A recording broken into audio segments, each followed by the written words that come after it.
تاسو ته پته شته رسول الله صلی الله علیه وسلم چې مدینه منورې ته هجرت وکړ نو ډیره مینه د انصارو په ښځو کې د چا سره وه د ام سلیم رضی الله تعالی عنها سره دا ولي ځینې علما فرمایي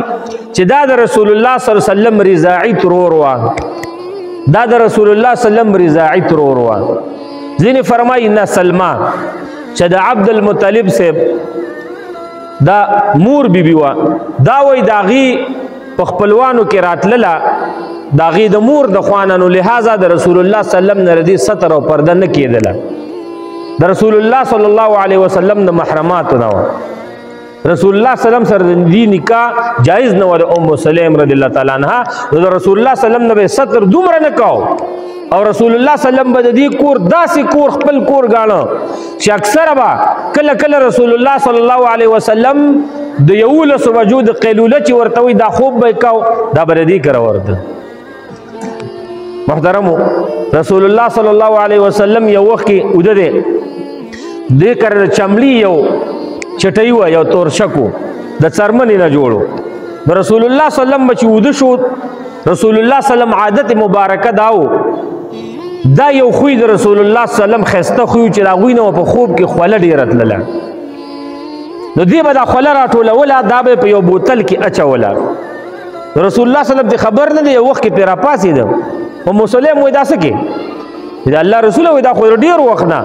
زه ستاسو دا خوله مبارکه راټولوم او دغې بوتل کې جمع کوم د شیشې دې بوتل کې ام سلیم په دې باندې به ته څه کې په دې باندې ته څه کې زما په خوله باندې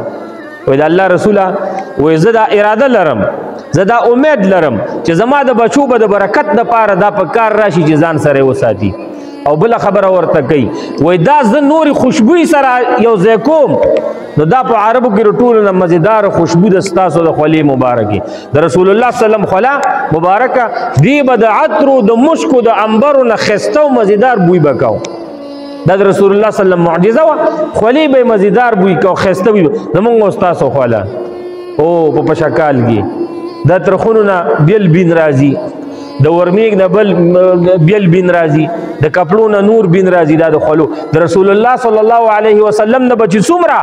خوله وتله هغومره به هغې خولې مبارکې د رسول الله صلی الله علیه وسلم جسم مبارک نورم خوشبوداره کاو خپله د رسول الله صلی الله علیه وسلم د غوښې مبارکې نه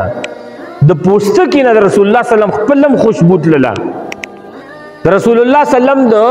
خولې مبارکې نه د دې نه به هم خوشبو تله لاړې مبارک لعاب مبارک دا د رسول الله صلی الله علیه وسلم فطرتاً دا خوشبودار او دا د رسول الله صلی الله علیه وسلم دا داسې معجزې دي چې دا نه ختمېدونکې معجزې نو د الله رسوله دا خوشبو زه جمع کوم دا به زما د بچو په کار راشي د الله رسوله برکت دپاره یې ساتم او یو وخت کې رسول الله صلی الله علیه وسلم د دې د مشک د څرمنې یو دغه لوښی شاني په دې کې به عرب وباشلې اوس هم شته دی ځینې خلک په دې ډېرې کې ما خپل لیدلي دي دا چوړیان چې کوم دي د عیسایان دوی به پې دا اوبه شیندلې دغه مشکي خو دا د څرمنې رسول الله صلی الله علیه وسلم د دې کور کې د هغې نه اوبه وڅکلې چې اوبه وڅکلې نو دې څه وکړل دا پاڅېدلو چې رسول الله صلی الله علیه وسلم په کوم ځای باندې خپله خوله مبارکه ایښې وه ای کټ کړله او ښایسته یې په یو کپړه کې کېښودله رسول الله صلی الله علیه وسلم ورته ګوري ورته فرمایي ام سلیم رضی الله تعالی عنها په دې څه کې وایي د الله رسوله وایي دا ځان سره د برکت دپاره ساتم ستا شونډې مبارکې ستا خوله مبارکه د دې سره ولګېدله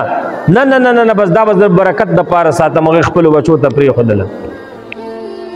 د رسول الله صلی الله علیه وسلم سره ډېره مینه وه رسول الله صلی الله علیه وسلم نور د چا کور ته نه ته د دې کور ته به ته